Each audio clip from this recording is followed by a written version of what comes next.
All right, so it's a lot of people's default reaction when their dog is um, lingering when they're on a walk and they're not moving forward when you're ready to go. It's a lot of people's default to pull them. So pulling, popping, jerking, yanking, tugging, reeling them in like a fish. I'm not a big fan of that, especially when I've talked about this multiple times when the leash is connected to a collar. Um, so I would steer clear of that entirely if it's connected to a collar, which is why I'm a big proponent of body harnesses. Even with body harnesses, it's not a good habit.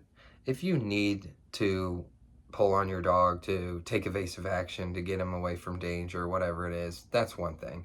But if you're just being impatient and it's easier for you from your perspective to just pull on them to get them going, then there are better ways to encourage them to do that before you get to the point where you're exerting that force on them.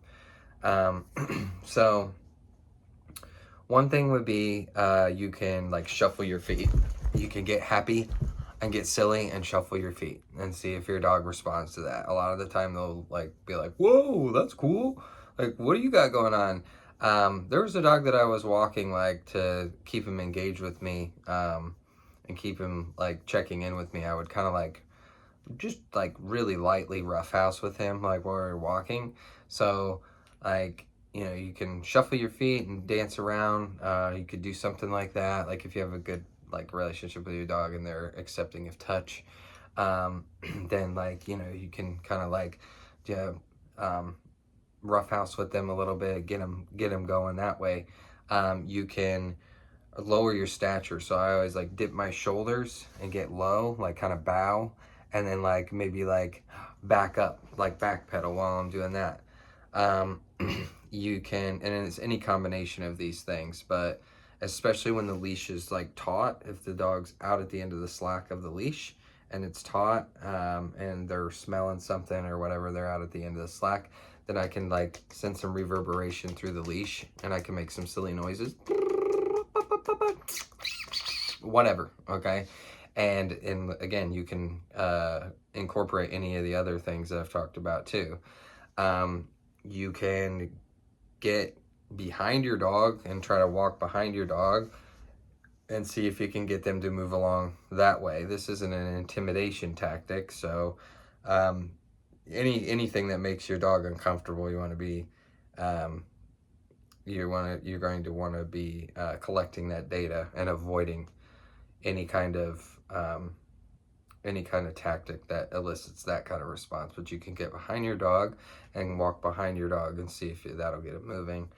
And then another one is like pressure work. If the dog, once again, if the line is taut, like I can just sit there and wait with the tension that's being exerted by the dog, um, and no more than that.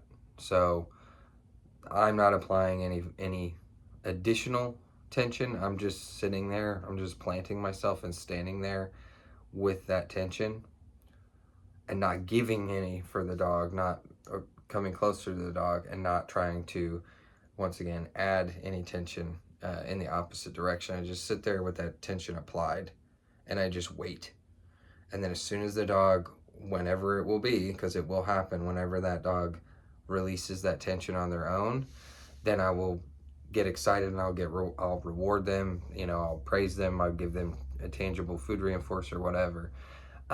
So but yeah, you can get excited and have real wide eyes and like open mouth gasp excitedly, right? Like pat your knees, whatever. Like do something before you just force the dog to move along. So I saw this when we were in a pet store when my daughter and I were walking through the aisle, and like I had my daughter I had her move over to my side, my right side, because the dog was on my left. This is a pretty happy-go-lucky dog, but it's just best practice to not let your child get in a strange dog's bite zone. So I had her on my other side, and then they were trying to, like the guardians were trying to get the dog to move out of the middle of the aisle where it was. And they, you just by default. You know, that's all they know. That's what we've done for forever. That's what we've been taught to do. It's a norm. It's a tradition. You know, pull on the dog. Well, and the dog backs up. You know, the dog was kind of more like, what are you trying to do? So you try those things first. You know, a treat lure if you have to. Turn your treat lure into a touch target, and you know you'll be in business more often. So these are just some ideas. I really like. I have a really hard time watching people pull on their dogs, especially when it's around or with a leash connected to something around their neck.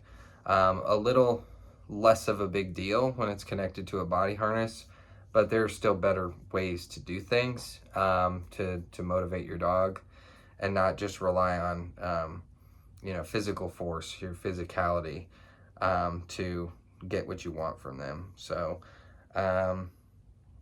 those are my thoughts on that. If you got through it, thanks for watching.